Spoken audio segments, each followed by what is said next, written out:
This is Joy News Prime.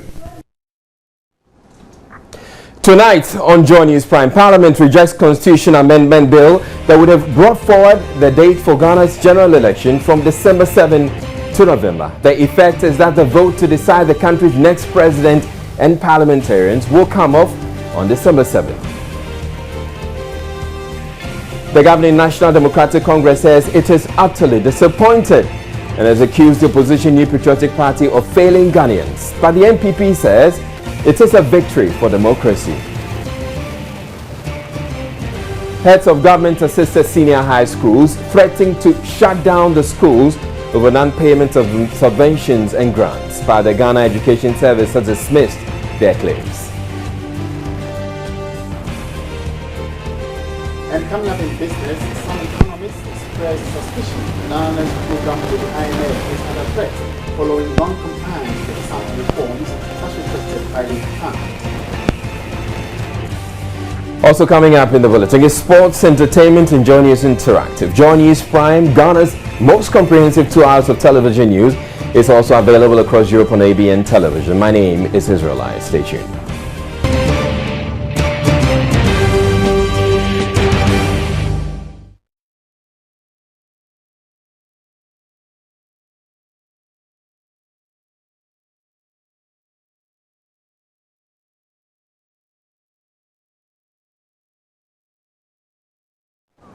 Now, in our very first story, Ghanaians will go to the polls on December 7 this year, as has been the norm, after Parliament Thursday voted to reject the Constitutional Amendment Bill 2016 that would have enabled the Electoral Commission conduct the poll in November.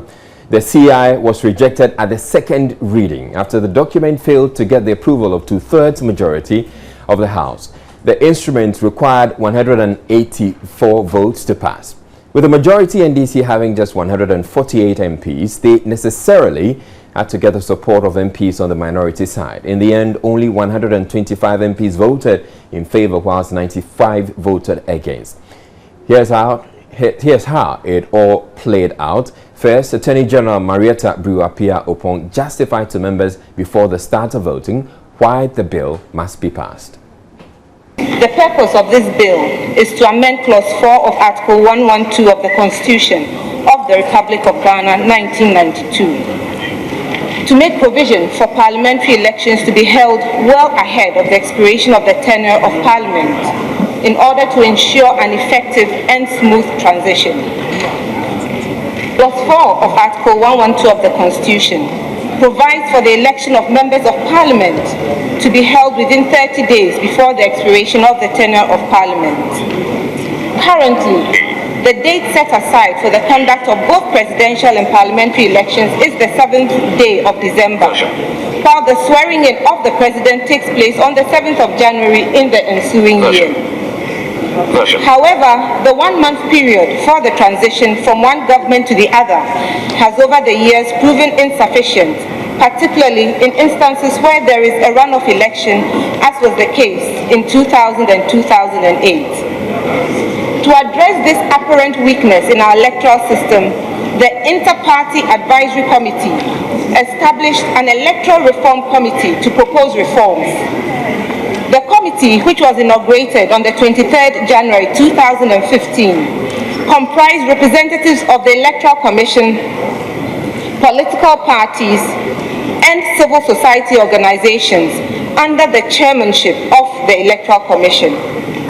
One of the recommendations made by the committee was a change in the date of the conduct of general elections from 7th December to the first Monday of November in an election year.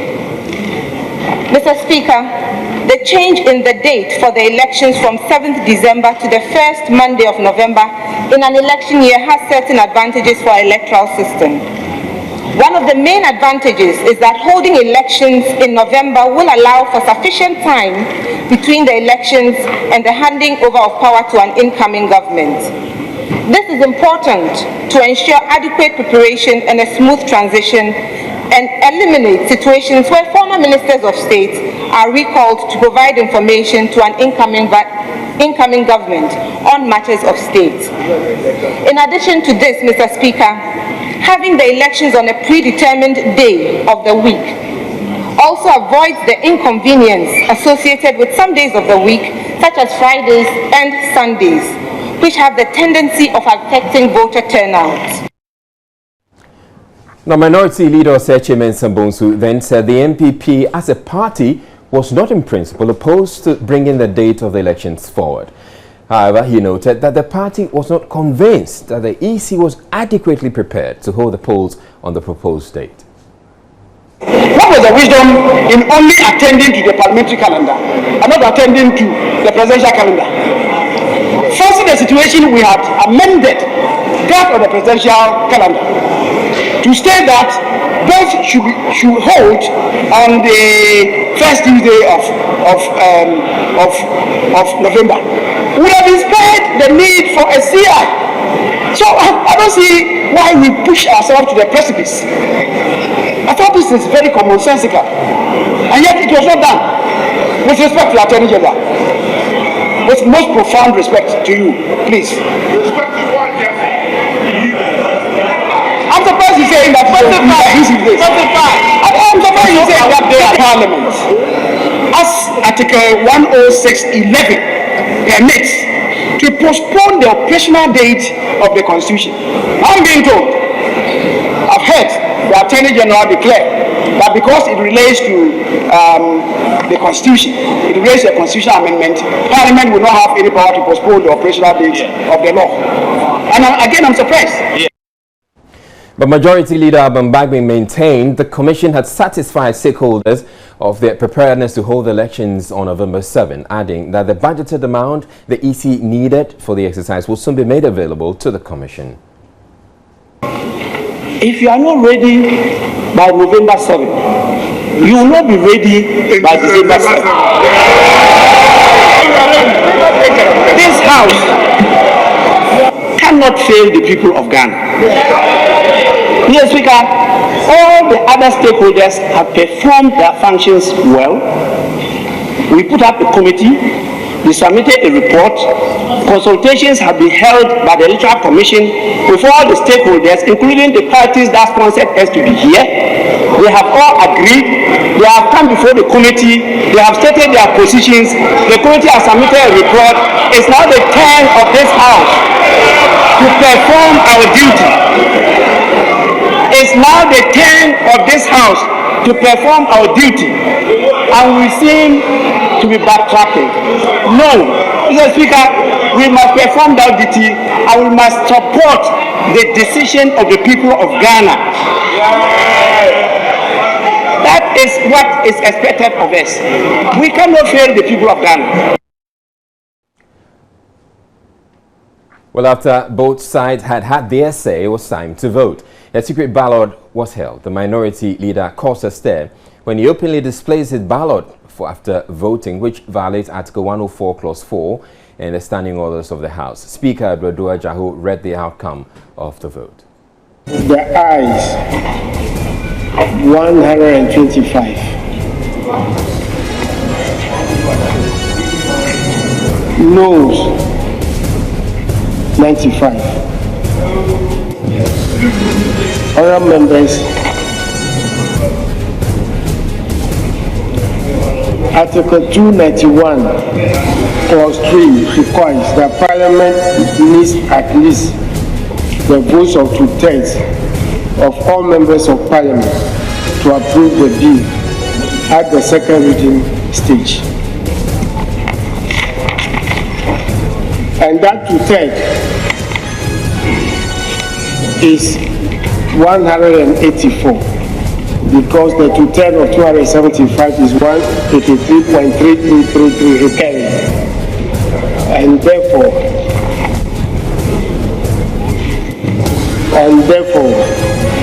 the Constitution Amendment Bill 2016 is rejected at the second reading.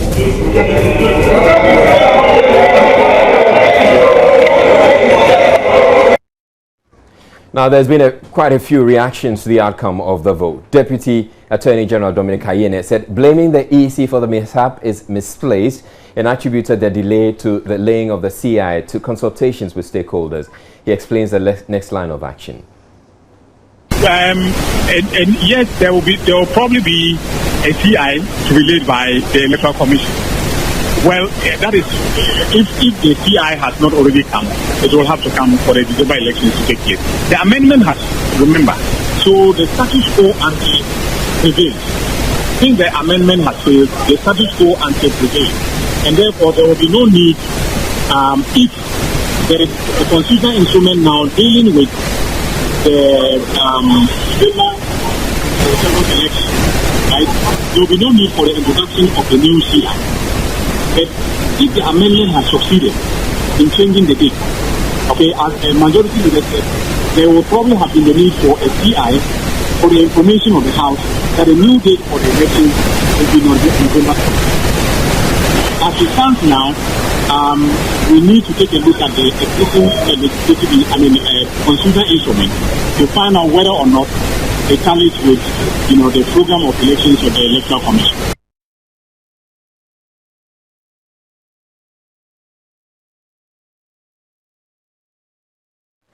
Meanwhile, the political parties have also been reacting to the outcome of the vote. In Parliament, NDC National Organizer and Coordinator of the party's campaign, Kofi Adams, said he was utterly disappointed in the vote and accused the opposition MPP of failing Ghanaians.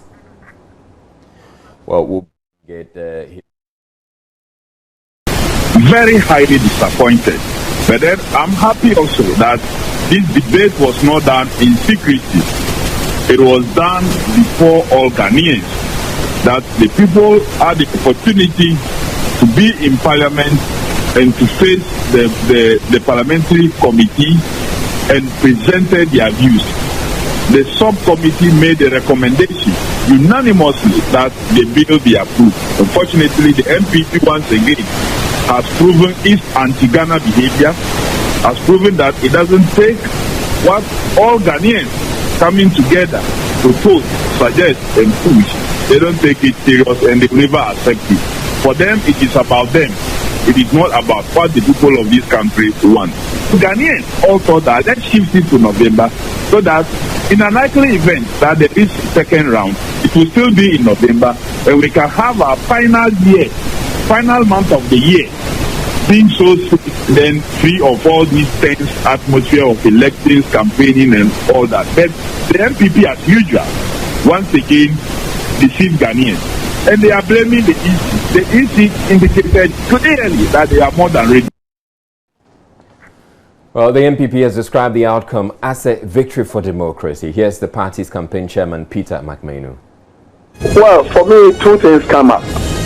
First, I have always said that the constitution of this country is supreme.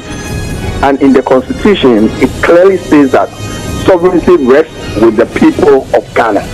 And the people of Ghana are represented according to the Greek way of representation by our parliament. So in effect, it's the good people of Ghana who have spoken. And I think when the good people of Ghana speak, that should be it. So be it. We have always said that we are ready for November 8th and December. However, we thought that there were certain things that needed to be done.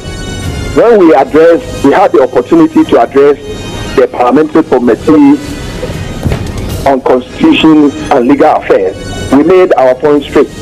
You see, we as a party sent a memo to the Electoral Commission way back in March 2014 that we want the date moved to November so that we can have enough time for transition and for second round, if any. We sent a memo. We also took part in the IEA deliberations at Koforidua that also accepted that there should be a time in November for our election. And I took part in the handing over of the IEA report to the Electoral Commission. I stood in for MPP. But the issue is that if we send something in March 2014, does it have to wait 2.5 years before an action is taken on it. I think that Ghanaians should be mindful of the way we change electoral laws or bring new ones when it's about 3-4 months to election. My brother, elections and democracy, they say, is a journey.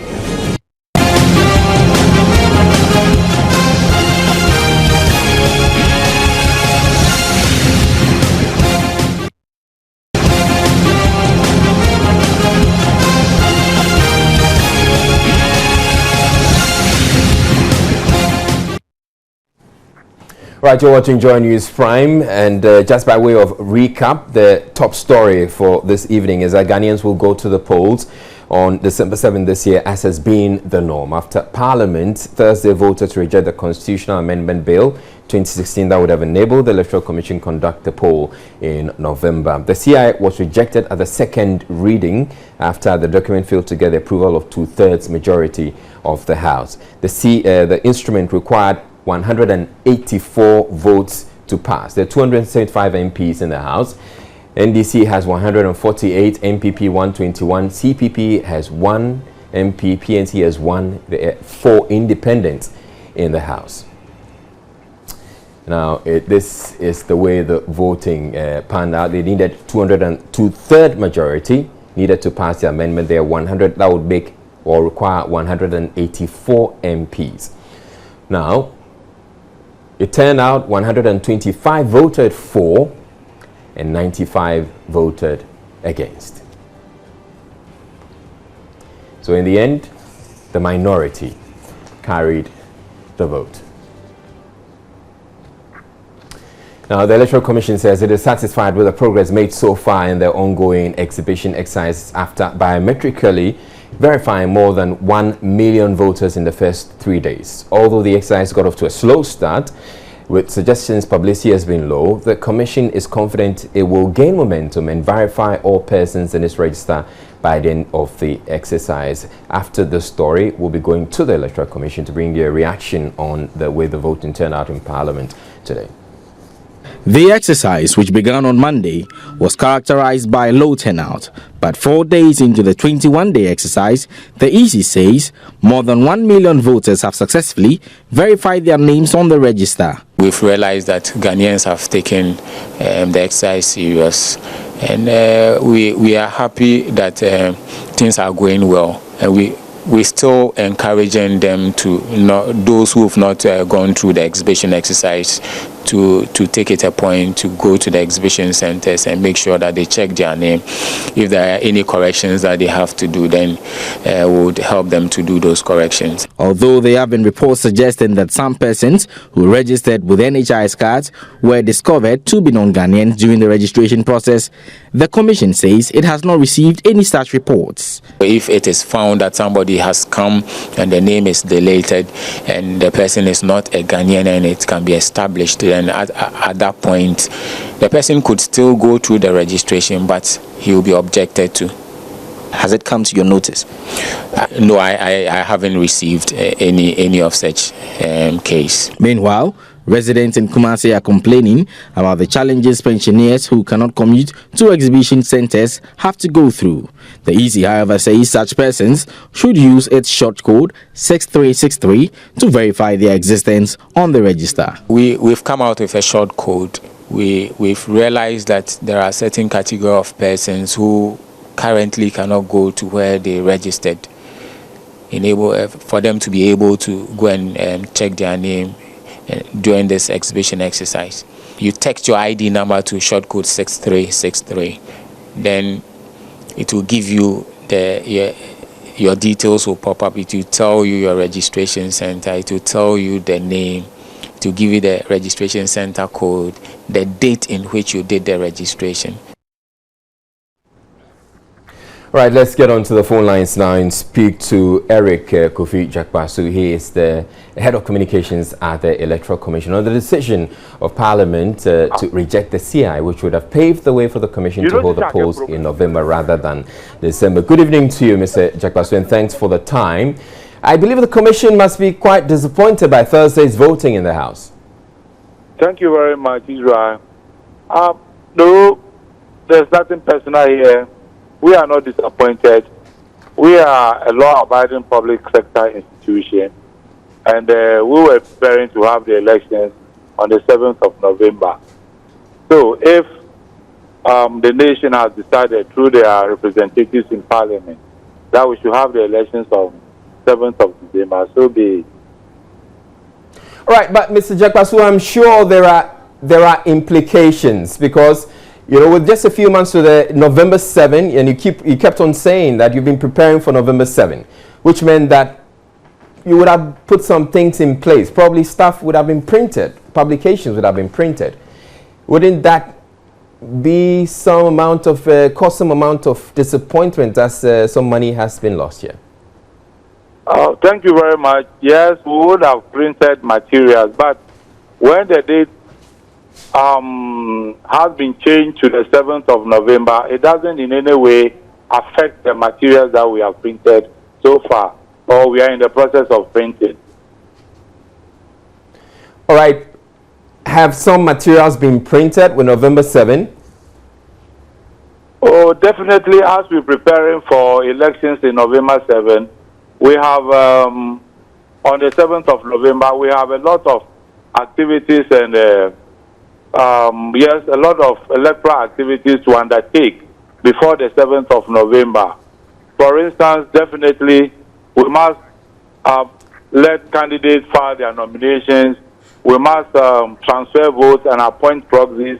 But all these things have no bearing on the date. I mean, they have nothing to do with the date of the election because nomination forms and the like that you print for November can also be used even if it's 7th of December or beyond. All right, Mr. Jakpasu, what's happening next for the commission? The only thing the commission will have to do now is just to amend the electoral calendar. You know, in every election or electoral activities, the time for undertaking specific activities are always regulated. The time you must do the exhibition, the time you must file nominations, the times you must transfer votes and appoint proxies are always related to the time of the election. So if elections have now been moved up to the 7th of December, we only have to amend our timetable accordingly. All right, and thank you very much, Mr. Kofi Eric Jakpasu, for joining us and bringing us up to speed on what the EC or how the EC is reacting to all of this. You're watching Joy News Prime. Staying with election-related stories, the Inspector General of Police John Kudalo has disclosed that 60 police officers have been specially trained to provide protection to the various presidential candidates and their running mates. The training for the selected officers, according to the IGP, followed extensive consultation with the political parties, of which some of them nominated officers they are comfortable with to guard them on their campaign sprees. The IGP made the disclosure when he paid a courtesy call on the Volta Regional Minister on his first day of the IGP Dialogue Series tour in the region. Mr. Kudalo explained that special arrangements have been made for female presidential candidates who would request for the services of female guards. This is not the first time we are doing it. We've done it 3 previous occasions and it worked. So after some discussed arguments and 2 and 4, we finally agreed that that was the way to go. So some of the political parties nominated officers whom they felt could be given the best of protection, but it also gave us the free range chance to select them for them, those who feel can do the job appropriately. So we have gone through that process or stage. We've trained the men, about 60 men in all, and they are very ready for the task ahead. Of course, we took into cognizance that we may have 2 female presidential candidates, maybe Mrs. Rollins and then Ekradonko. Maybe they be the 2 running. So we do have a provision for them too. If they decide to have only female guards, we provide them. If they want to have a mixture at their way, we shall do that. He said all the commands he has visited so far have in stock the needed logistics for crowd control during the elections. Though IGP Kudalo concedes the service does not have enough officers, he is optimistic the ongoing recruitment would add to the numbers before the general elections. So far, all the regions we have, visited are up. They've trained well. They're up to the task, and then they have the optimum equipment. Also, they have everything that can be. They have the optimum that can help them to perform and discharge their duties, and the personnel to look at them. Where we feel there are gaps, we are trying to fill them, because in the enterprise of policing elections and polling stations, especially, we need a lot of boots on the ground, and we need more men.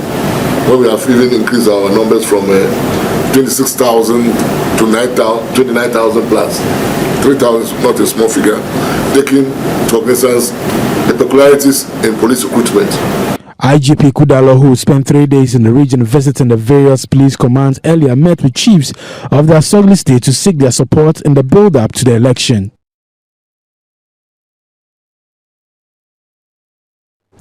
You're watching Joy News Prime. Still to come in the bulletin, the Conference of Assisted Heads of Senior High Schools are threatening to shut down the schools, but the GES has dismissed their claims.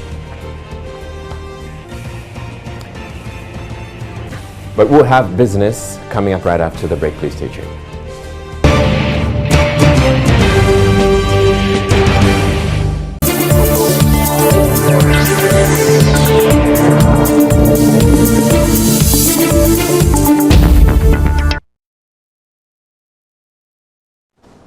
Right, it's time now for business, and Emmanuel Abadriafe has joined me. Good evening to you, Emmanuel. Good evening, Israel. I would want to believe that the biggest story for this evening will be Ghana's relationship with IMF. Exactly. And the program that we're following with the IMF. Exactly. Some economists think that the program could be under threat because Ghana has failed to comply with some requests from the IMF so far. That's interesting. It would have certainly have implications for the economy. It will, certainly it will, because it means starving us of funds that are direly required.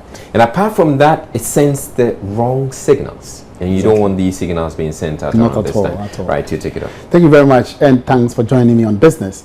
Now, some economists and members of parliament are expressing the view that Ghana's program with the IMF could be under threat. During separate interviews with Joy Business, they cited changes made to the Act, which originally sought to restrict Bank of Ghana lending to government to 0% this year. George Rafi has more. Fears about the program being put on hold has been influenced by government decision to rather propose a limit of 5% of the previous year's revenue when it comes to the current amendment being made to the Bank of Ghana Act instead of the 0% agreed with the IMF as part of conditions under the 3-year program with the fund. Member of Parliament's Finance Committee, Dr. Marcus Beyeboa, tells Joy Business, although he doesn't support the zero financing, he fears this might carry the wrath of the IMF, which might affect the program and disbursement of the next tranche of funds. Technically, if you ask me, is there a program with the fund? For me, I think there's no program. Because there's only a program if they are disbursing.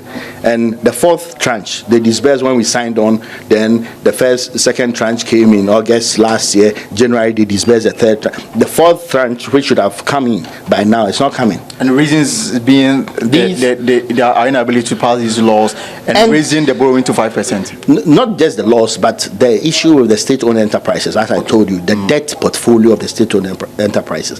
The fund is not clear. They think that the government is hiding some numbers. They want to know the extent of the debt of these SOEs. And then even the 2015 numbers, they are not happy with the numbers. The deficit, the debt, they think that somebody is hiding something from. So government has not been sincere in their dealings with the fund, and the fund is punishing them.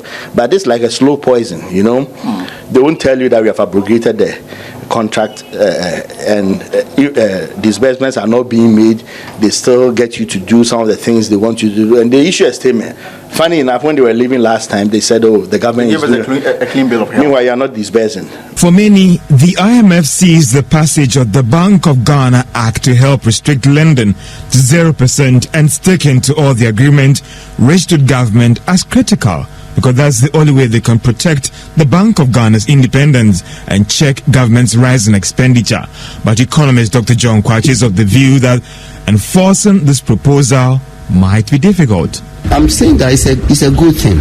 All that I'm saying is that the abrupt ending, of the lending can create problems for government, and it means that government will have to go to the market all the time. It can even crowd out the private sector. You see, it can crowd out the private sector because previously government was getting some of the financing from Bank of Ghana. Now they have to, do it entirely from the public sector.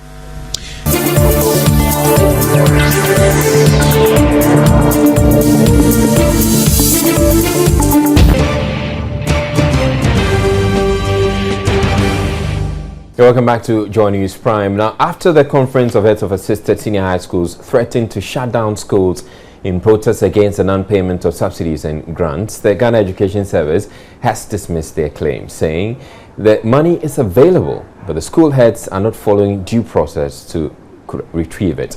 Jennifer Kwamwa has more in this report. Addressing a press conference, the Director General of the Ghana Education Service, Jacob Kaur, insisted that there was enough money in its purse.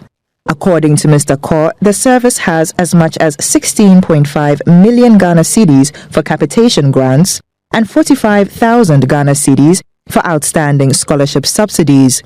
He blamed the heads of schools for not following proper procedure to collect what they are due. The untimely release of subsidies and grants are partly due to their lackadaisical attitude of some of the heads in terms of submission of data. And as I'm speaking, I have the list of schools that have not submitted data for the subsidy we are processing now. How do we process some and leave others? And I want to use this media to say again, I will query all those heads who as of now have not submitted the data for the processing of the subsidy. Almost every region is involved. Volta region, there are schools there. Eastern region, there are schools. Northern region, there are schools. And I'm going to announce the list of the schools. And action will be taken on the heads. If there is any repetition, we will not countenance it again. The PRO of the Ghana Education Service, Reverend Jonathan Bette, shared his disappointment with CHAS for failing to share their concerns with authorities before calling an emergency meeting on Wednesday. Earlier on, I said they are also part of management. Management cannot take a decision without its members. Whenever money is ready, we inform them. And we expected that their grievances will be channeled to the Director General of Ghana Education. Are you saying you have not been aware of these concerns? We are telling the truth. We know that we are left with third term to be given them, which they know. We also know. And we are saying that we are processing the document to pay for those monies before their conferences or whatever emergency you may term it. We were surprised that they could not even pass through the office to say, this is the reason why we are meeting, for us to say there is no need, wait for it, government has made provision, we have the money in the coffers to pay for this. Meanwhile, the National Association of Graduate Teachers, NAGRAT, is advising the Ghana Education Service against punishing heads of schools who do not file required documentation. We have had occasions to complain about this, especially when, latter part of this year, northern part of Ghana, schools were closed down because of non-payment of government subvention. The unions had a cause to complain. For them to have come out openly to complain again, warning that September, if these monies are not released, things are going to be very, very difficult for them. We are going to still put our weight behind them and support them to make sure that it is not for their self-interest that they are fighting. Everybody knows that it is in the interest of our children and it is in the interest of Ghana education. And that is why I have stated again and again that nobody should make an attempt to victimize any headmaster, because headmasters have come out with a statement, not sit down for that to happen. The GS Director General is saying that he's going to query headmasters who delayed in submitting their data for onward processing. Well, the first thing is, as a union, NAGRA does not support any insubordination or any inefficiency in the system. And when inefficiencies are punished, NAGRA does not protest if due process is followed. But my question is Director General going to punish headmasters or query headmasters because they have come out openly to complain about their issue, or it was something that they have planned doing and they have not yet executed? For me, if it is because they have come out with this statement, then it's really, really wrong. As the GES and CHAS deliberate over these issues, students of second cycle schools wait with bated breath for a speedy resolution. The Supreme Court has deferred delivery of its judgment about the appropriateness of a $100 million guarantee given by the Ghana National Petroleum Corporation to Turkish electricity firm Power. JNPC's guarantee of the agreement helped facilitate the arrival in Ghana of the Power barge to help mitigate the crippling energy crisis. New Drabbing South MP Mark Esibeyabwa, however, went to court to challenge the deal because he says it should have first been approved by Parliament. Joseph Akable was in court for Joy News. The New Drabbing South legislator Dr. Mark Esibeyabwa filed a suit on June 19, 2015, arguing that upon a true and proper interpretation of Article 181 and Section 5 of Act 815, the issuance of the bank guarantee without prior parliamentary approval amounted to a breach of the said provision. The $100 million guarantee by GNPC supported a power purchase agreement between the Electricity Company of Ghana and Power, which added over 200 megawatts of electricity to the country's energy stock. Dr. Esibeyabwa, however, argues that the issuance of the guarantee without parliamentary approval amounts to an usurpation of the constitutional mandate of Parliament as enshrined in the 1992 Constitution. He further demands a declaration that the said agreement was an international commercial transaction of which government was a party and therefore should have sought Parliament's approval. The Supreme Court had at the previous hearing set Thursday to deliver its judgment but announced the postponement due to the absence of two justices on the panel, Justices Enin Yeboah and Sule Badegbe. The court will now deliver judgment on July 28.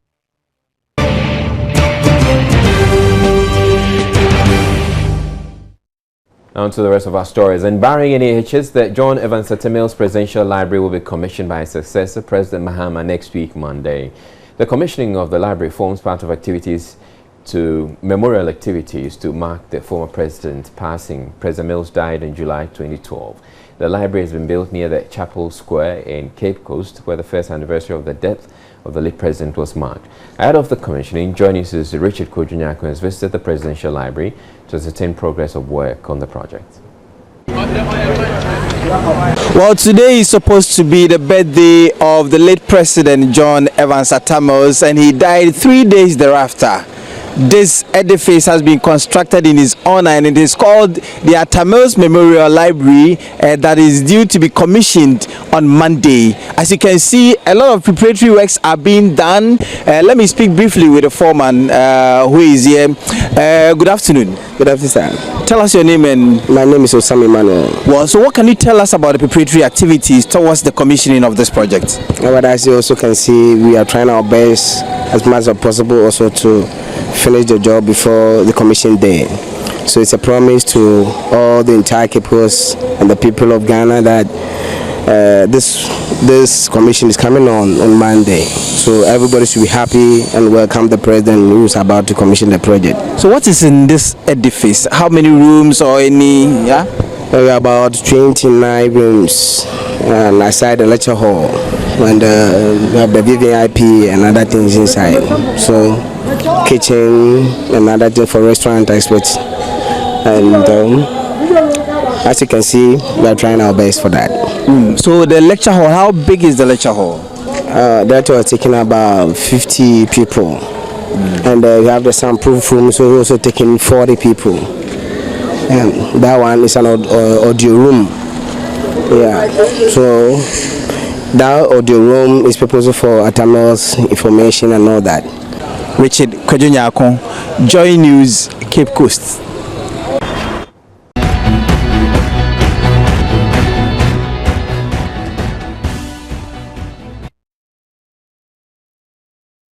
All right, Asari Bediako joins me now with sports. Good evening to you. Good evening, Israel. We are building up to the Super Clash on Sunday, Ghana's version of the El Clasico. Yep. Asante Kotoko versus Accra Hearts of Oak. Who is your money on? Well, my money is definitely going to be on Accra Hearts of Oak. Hearts of Oak? Yeah. Okay. Even though, yeah, we're having... Yes, but if recent form is anything to go by, Hearts of Oak would win because they are top of the table.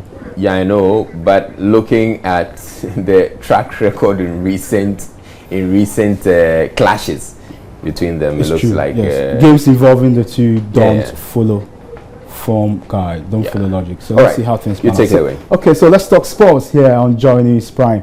My name is Asai Bediako, and I begin with the biggest game on the Ghanaian football calendar. I'm talking about the super clash between Asante Kotoko and House of Folk at the Baba Yara Stadium on Sunday.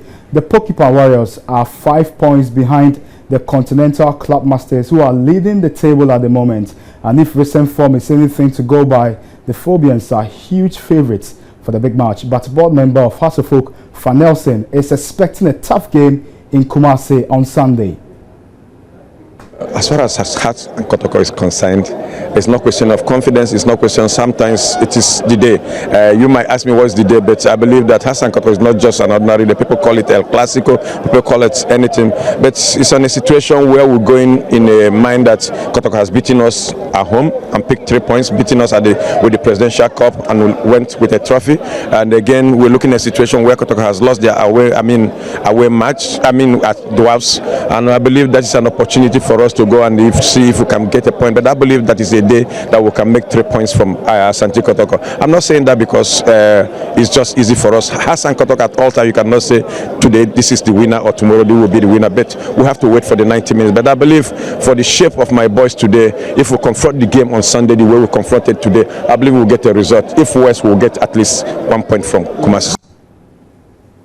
To national team football news, and at the newly built Cape Coast Stadium on Friday, the Black Stars of Ghana will meet the Young Lions of Senegal in the second leg of the final qualifier for the 2017 African Youth Championship. Don't forget, Ghana were beaten 3-1 in the first leg in Dakar a fortnight ago, and a 2-0 victory will be enough to secure qualification. And captain of the team, Kingsley Fobi, has no doubt Ghana will overturn the 2-0 deficit. I'm always doing my best, and the team is always doing its best as well. Everyone is supporting me, which I'm sure that no matter what happens, we have to win next week's game, which I'm really sure that we will. I'm sure that we will be able to qualify. When we went there, we lost 3-1, as you know, but then we came back to Ghana and then we work on our errors, which I'm sure that if you meet them again, we're going to do our best to get a good result. We are really improving, and also we are really working on the technical error that we did there.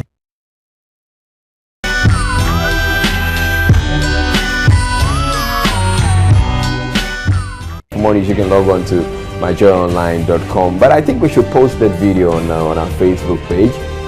Michelle Obama doing that rap. That's it for the bulletin. Have a good night.